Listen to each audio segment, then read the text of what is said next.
493 পৃষ্ঠার 1, 2 এবং 3 দাগের সংক্ষিপ্ত প্রশ্নগুলোর সমাধান নিয়ে আলোচনা করছি। 1 দাগের সঠিক উত্তর নির্বাচনের প্রথম প্রশ্নটিতে বলেছে একটি গ্রামের বর্তমান জনসংখ্যা পি এবং প্রতি বছর জনসংখ্যা বৃদ্ধি হার 2r% হলে n বছর পরে জনসংখ্যা হবে। তাহলে আমরা লিখতে পারি পি ইন্টু 1 প্লাস 2r/100^n। এখানে 2 দিয়ে 100 কাটলে 50 হবে, সেক্ষেত্রে পি ইন্টু 1 প্লাস r/50^n হবে। অপশান হয়ে যাবে আমাদের বি নাম্বার। 2 নম্বরে বলেছে √3 minus √2^x equals to √3 plus √2^2 হলে x এর মান কত। তাহলে আমরা যেটা দেওয়া ছিল সেটা নিয়ে নিলাম। এবার আমরা ডান দিকের অংশটাকে এইভাবেই লিখতে পারি, √3 প্লাস √2 লিখে উভয় পদকে, অর্থাৎ নিচে যদি 1 থাকে তাহলে আমরা উপরে নিচে √3 মাইনাস √2 করে গুণ করতে পারি। দেখো এখানে √3 মাইনাস √2 মাইনাস √2 কেটে গিয়ে মূল সংখ্যাটাই থাকবে। সেক্ষেত্রে আমাদের উপরের রাশিটা কি হচ্ছে, এখানে a plus B into a minus B আকারে থাকবে। তাহলে √3² মাইনাস √2² হবে, নিচে যেটা ছিল সেটাই থাকবে √3 মাইনাস 2, বাইরে স্কোয়ারটা থেকে যাবে, অর্থাৎ 3 মাইনাস 2। এখানে হচ্ছে কি আমাদের √3 মাইনাস √2 থাকবে। 3 মাইনাস 2 মানে হচ্ছে 1/√3 মাইনাস √2। এবার এটাকে আমরা যদি উপরে লিখে দিই তাহলে কী হবে, √3 মাইনাস √2 হয়ে যাবে। আমাদের এখানে কি আছে, এক্স আছে। দেখো √3 মাইনাস √2 এর মান পাওয়ার হচ্ছে এক্স, আর এখানে হচ্ছে √3 মাইনাস √2 পাওয়ারটা হচ্ছে -2, অর্থাৎ এক্স এর মান কত হচ্ছে -2। তাহলে অপশান হয়ে যাবে আমাদের এ নাম্বার। 3 নম্বরে বলেছে ABCD বৃত্তস্থ চতুর্ভুজের BC বাহুকে ই পর্যন্ত বর্ধিত করা হলো। BAD 140 ডিগ্রি হলে কোণ DCE এর মান কত হবে। তাহলে ABCD একটি বৃত্তস্থ চতুর্ভুজ, এখানে BC বাহুকে বর্ধিত করে ই পর্যন্ত আনা হলো। আমাদের বলেছে BAD যদি 140 ডিগ্রি হয়, আমাদের DCE এই কোণটার মান কত হবে আমাদের বের করতে হবে। দেখো আমরা কি জানি, বহিস্থ বিপরীত কোণ কোনটা, বহিস্থ কোণের অন্তঃস্থর বিপরীত কোণটা, এই অন্তঃস্থর বিপরীত কোণ কত, 140 ডিগ্রি। তাহলে এই এখানে যে বহিস্থ কোণটা আছে সেটা অন্তঃস্থর বিপরীত কোণের সঙ্গে সমান হয়, অর্থাৎ এখানে যদি এই কোণটা 140 ডিগ্রি হয় BAD, তাহলে BADর মানটা কি DEC বা DCE এর সঙ্গে সমান হবে। তাহলে DEC এর ক্ষেত্রে সমান হলে এটার মান কত হচ্ছে 140 ডিগ্রি। আবার আমরা এইভাবে প্রমাণ করতে পারি যে বৃত্তস্থ চতুর্ভুজের বিপরীত কোণ দুটির সমষ্টি 180 ডিগ্রি হয়, তাহলে এটা যদি এ কোণের মান যদি 140 ডিগ্রি হয় তাহলে সি কোণের মান কত হবে, 40 ডিগ্রি। এবার দেখো BCE এই কোণটা 180 ডিগ্রি সরল কোণ, তাহলে এটা যদি 40 ডিগ্রি হয় তাহলে 180 ডিগ্রি থেকে আমরা এখানে 40 ডিগ্রিটা বাদ দিলে 140 ডিগ্রি পেয়ে যাব। সেক্ষেত্রে আমরা লিখতে পারি DCE এর মান হচ্ছে 140 ডিগ্রি। অপশন হবে আমাদের সি নাম্বার। 4 নম্বরে বলেছে একটি ঘনকের সমগ্রতলের ক্ষেত্রফল S বর্গ একক ও কর্ণের দৈর্ঘ্য D একক হলে S ও D এর মধ্যে সম্পর্ক কী। তাহলে এখানে সমগ্রতলের ক্ষেত্রফল মানে হচ্ছে 6 ইন্টু বাহু স্কোয়ার। এখানে বাহুকে যদি আমরা A ধরে নিই তাহলে S equals to 6 into A square লিখব। আর এখানে D বলেছে কর্ণের দৈর্ঘ্য, তাহলে কর্ণ দৈর্ঘ্য D ইকুয়াস টু আমরা লিখতে পারি A√3। এবার এই D ইকুয়াস টু A√3কে আমরা উভয় পদকে যদি বর্গ করে দিই তাহলে D square equals to A square into 3 হবে, অর্থাৎ A স্কোয়ার ইকুয়াস টু কী হবে, D²/3 হয়ে যাবে। এবার এই A এর স্কোয়ারের মানটা আমরা কী করবো, S equals to 6 into A স্কোয়ারের জায়গায় A স্কোয়ারের মানটা চেঞ্জ করে দেবো। তাহলে S ইকুয়াস টু কী হবে, 6 ইন্টু D²/3। তাহলে এই 3 দিয়ে এটাকে কাটলে কত হবে, 2, অর্থাৎ S ইকুয়াস টু 2D² বা D² ইকুয়াস টু S/2। এটাই হচ্ছে আমাদের সম্পর্ক, যেটা হচ্ছে ডি নাম্বার অপশান। 5 নম্বরে বলেছে যদি alpha plus beta equals to 90 degree ও alpha is to beta equals to 2:1 হয় তবে sine alpha is to sine beta এর মান কত। তাহলে এখানে যেটা দেওয়া রয়েছে আলফা ইস টু বিটা সমান জন্য 2:1, সেখান থেকে আমরা আলফার মান ধরে নিচ্ছি 2x ডিগ্রি এবং বিটার মান ধরে নিচ্ছি x ডিগ্রি। তাহলে আমরা লিখতে পারি আলফা প্লাস বিটা 90 ডিগ্রি যেহেতু, তাহলে 2x degree plus x degree equals to 90 degree, সেখান থেকে 3x ডিগ্রি হবে। 3x ডিগ্রির মান হচ্ছে 90 ডিগ্রি হলে x ডিগ্রির মান হচ্ছে কত, 30 ডিগ্রি। তাহলে আলফার মান কত, 2x ডিগ্রি মান হচ্ছে এক্সের মান 30 ডিগ্রি হলে আলফার মান 60 ডিগ্রি হবে এবং বিটার মান 30 ডিগ্রি হবে। এবার আমরা কি করব, সাইন আলফা এবং সাইন বিটার জায়গায় আমরা মানটা বসিয়ে দেবো। তাহলে সাইন আলফার মান হচ্ছে 60, তার মানে sign 60 degree is to sign 30, bitter মান হচ্ছে 30, অর্থাৎ সাইন 60 মান √3/2 এবং সাইন 30 মান হচ্ছে হাফ। তাহলে সাইন দেখো √3/2:1/2 মানে হচ্ছে, দেখো উভয় পদকে যদি আমরা 2 দিয়ে ভাগ করি তাহলে 2 2 এখানে সরে যাবে, বা 2 দিয়ে গুণ করি উভয় পদকে তাহলে দেখো এখানে √3:1 হয়ে যাবে। সেক্ষেত্রে অপশান সি নাম্বার। 6 নম্বরে বলেছে 16, 15, 17, 16, 15, x, 19, 17, 14 তথ্যের সংখ্যাগুরু মান 15 হলে x এর মান কত? সংখ্যাগুরু মান বলতে আমরা কি বুঝি? এই যেখানে তথ্যগুলো দেওয়া আছে তার মধ্যে যে সংখ্যাটার মান সব থেকে বেশি সংখ্যক সংখ্যায় আছে সেটাই হচ্ছে সংখ্যাগুরু মান। এখানে দেখো 15, 16, 16 দুটো আছে, 15, 15 দুটো আছে, 17 দুটো আছে। তার মানে সংখ্যাগুরু মান যেহেতু 15 বলেছে তাহলে x এর মানটা অবশ্যই 15 হতে হবে, কারণ 15 সংখ্যাটা এখানে বেশি হতে হবে, সেই জন্যে x এর মান হবে আমাদের 15। অপশান হবে এ নাম্বার। শূন্যস্থান পূরণের প্রথম প্রশ্নটাতে বলেছে একটি অংশীদারি কারবারে 3 বন্ধুর মূলধন যথাক্রমে 4500, 6000 এবং 9000 টাকা। নির্দিষ্ট সময় পরে তাদের লভ্যাংশের পরিমাণ হবে, ওইখানে লভ্যাংশের অনুপাত হবে, এখানে পরিমাণ লিখেছে। তাহলে আমরা জানি কি মূলধনের অনুপাতটা হচ্ছে লভ্যাংশের অনুপাত, মূলধনের যে অনুপাত সেটাই লভ্যাংশের অনুপাত। তাহলে মূলধনের অনুপাতটা কী করবো আমরা? 4500 × 6000 × 9000 করে দেবো, তাহলে আমরা সেটাইকেই লভ্যাংশের অনুপাত ধরে নেব। তাহলে এখানে 4500 × 6000 × 9000 আমরা কী করলাম, দুটো শূন্য করে যদি উভয় পদ থেকে সরিয়ে দিই তাহলে 45:60:90 হবে, 15 দিয়ে ডিভাইডেড করে 3:4:6 হয়ে যাবে।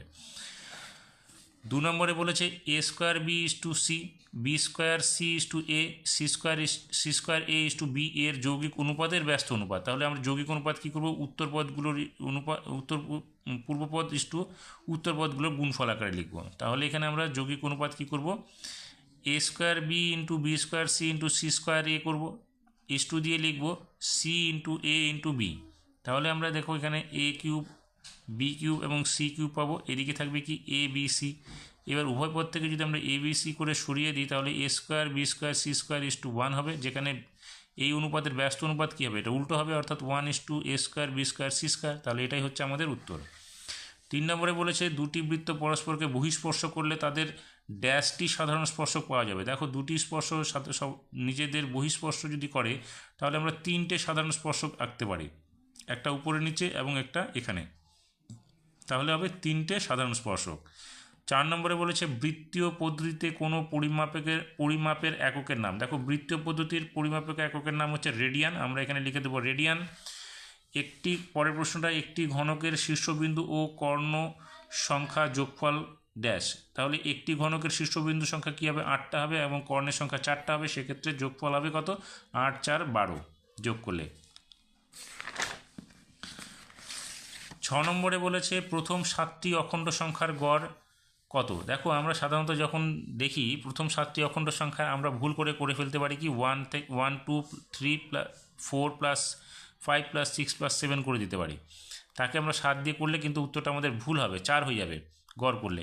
আমাদের উত্তরটা হবে প্রথম সংখ্যা আমরা 0 থেকে ধরবো, 0 1 2 3 4 5 6, তা এখানে হয়ে যাবে 7টা, তাহলে 7টা সংখ্যার সমষ্টিকে আমরা 7 দিয়ে গুণ করবো, সেক্ষেত্রে 21 + 7 হবে অর্থাৎ 3। আমাদের উত্তর হবে কিন্তু 3। আমরা ভুল করে যদি 1 থেকে করি তাহলে কিন্তু উত্তরটা আমাদের মিলবে না, সেক্ষেত্রে হয়ে যাবে গড়টা 4, আমাদের উত্তর হবে 3 কিন্তু। তাহলে আমরা 0 থেকে সংখ্যাটাকে ধরবো। 3 নম্বর বলেছে সত্য মিথ্যা প্রশ্নগুলোর প্রথম প্রশ্নটাতে বলেছে চক্রবৃদ্ধি সুদের পর্ব যত বাড়বে চক্রবৃদ্ধির সুদ তত কমবে। দেখো তাহলে আমরা দেখি, এটা আমরা ধরে নিচ্ছি চক্রবৃদ্ধি সুদ প্রথমটাতে 1 বছর, পরেরটাতে আমরা ধরে নিচ্ছি বছর 6 মাস হিসাবে। তাহলে 100 × 1 + 10/100 আমরা সুদের হারটা ধরছি 10%, 10% এবং মূল যে আসলটাকে ধরে নিচ্ছি আমরা 100 টাকা। তাহলে 100 × 1 + 10/100⁻1 - 100। তাহলে এখানে 10 দিয়ে এটাকে কাটলে হচ্ছে 1/10 হয়ে যাবে, অর্থাৎ 100 × 1 + 1/100 - 100 = কত হবে? দেখো এখানে আমরা লসাগু করলে 11/10 হবে। তাহলে 11/10-এর সঙ্গে 100 গুণ করলে দেখবে এখানে হবে 100, এখানে 11/10 হবে। 11/10 করলে এখান থেকে গুণ করলে কত হবে আমাদের? এটা হচ্ছে আমাদের 110 হয়ে যাবে। 110 থেকে 100 বাদ দিলে এখানে হয়ে যাবে আমাদের কত? 10 হয়ে যাবে। এবার যদি আমরা পর্বটাকে 2 করে দিই তাহলে আমরা লিখতে পারি 100 × 1 + 10/200⁻2 - 100। তাহলে এখানে একটা শূন্য কেটে গেলে 1 + 1/20, যেটাকে লসাগু করলে হবে 21/20। তাহলে 100 ইন্টু 21/20 স্কোয়ার মাইনাস 100, অর্থাৎ এটাকে যদি আমরা লসাগু করে দিই, এখানে দেখো 21/20কে স্কোয়ার করলে 400, এখানে হবে 41/400। তাহলে 41/400 মানে এখানে দেখো আমরা 0 যদি দুটো কেটে দিই তাহলে 4 থাকবে নিচে, অর্থাৎ 441/4 মাইনাস 100 হবে। এবার লসাগু করলে এটা দাঁড়াবে, দেখবে 441 বিয়োগ 400/4, 441 থেকে 400 বাদ দিলে এখানে 41/4 হবে। এই 4 দিয়ে 41কে ভাগ করলে হবে 10.25। তাহলে দেখো আমাদের এক বছরে একবার হলে সুদের পর্ব, সেক্ষেত্রে আমাদের হচ্ছে কত, সুদটা 10 টাকা। আর এখানে যখনই আমরা দুবার করে দিচ্ছি তখন সুদটা বেড়ে হয়ে যাচ্ছে আমাদের কত, 10.25 টাকা। তাহলে এখানে বলছে সুদ তত কমবে, কিন্তু আমরা দেখতে পাচ্ছি যে বাড়ছে, সেক্ষেত্রে বিবৃতিটি কী হচ্ছে, আমাদের মিথ্যা হচ্ছে।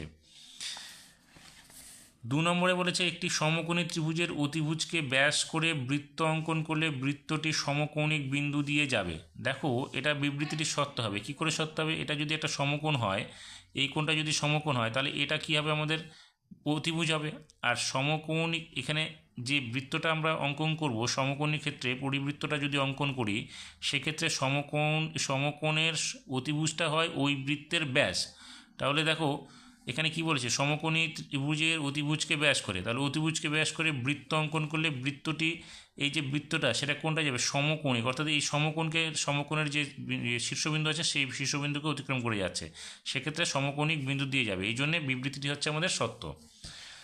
3 নম্বরে বলেছে গুরু অনুপাতে উত্তরপদ বাই পূর্বপদ >1 হয়।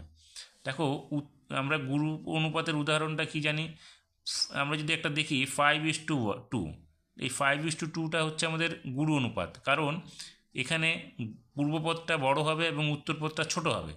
তাহলে এখানে বলছে উত্তরপদ বাই পূর্বপদ, তাহলে উত্তরপদ যদি আমরা ধরি এখানে 2, তাহলে পূর্বপদ কত হচ্ছে, 5 হচ্ছে। তাহলে 2/5 আমরা কি 1 পাবো, থেকে 1 থেকে বড় পাবো। 2কে 5 দিয়ে ভাগ করলে তো আমাদের সংখ্যাটা হবে 0.4, সেক্ষেত্রে 1-এর থেকে মানটা কমে যাচ্ছে। এই ক্ষেত্রে বিবৃতিটি হচ্ছে আমাদের মিথ্যা, কারণ 1-এর থেকে বড় বলেছে এরা, আমরা পাচ্ছি 1-এর থেকে ছোট, সেই জন্য বিবৃতিটি বলবো মিথ্যা। 4 নম্বরে sec θ ও cos θ এর গুণফল 1-এর থেকে কম হবে। দেখো sec θ ইন্টু cos θ মানে কি, sec θ পরিবর্তে আমরা 1/cos θ লিখতে পারি, তাহলে cos কেটে গেলে 1 বেরোবে। এখানে বলছে 1 থেকে কম হবে, তাহলে আমরা তো 1 থেকে কম পাচ্ছি না, 1-এর সমান পাচ্ছি, সেক্ষেত্রে বিবৃতিটি হচ্ছে আমাদের মিথ্যা। 5 নম্বরে বলেছে একটি ঘনকের প্রতিটি বাহু দ্বিগুণ করলে ঘনকটির আয়তন মূল ঘনকের 4 গুণ হবে। তাহলে ঘনকের বাহুর দৈর্ঘ্য যদি আমরা a ধরি তাহলে আয়তন কত হচ্ছে a³। এবার যদি এটাকে বাহুটাকে ডবল করে দিই তাহলে হবে 2a, সেক্ষেত্রে আয়তন কী হবে, আমাদের 2a³ হবে। 2a³ করলে হচ্ছে 8a³।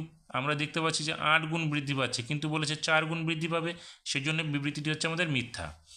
6 নম্বর বলেছে ক্ষুদ্রতম সূচক ওজাইভ অঙ্কনের জন্য প্রতিটি শ্রেণীর উচ্চসীমানাকে অনুভূমিক অক্ষ বরাবর নেওয়া হয়। হ্যাঁ, এই বিবৃতিটি সত্য হবে, কারণ আমরা ওজাইভ অঙ্কন করার সময় সেই মানগুলো যেগুলো দেওয়া থাকে সেগুলো আমরা উচ্চসীমানাকে অনুভূমিক বরাবরই নিয়ে থাকি, সেই জন্য বিবৃতিটি আমাদের সত্য।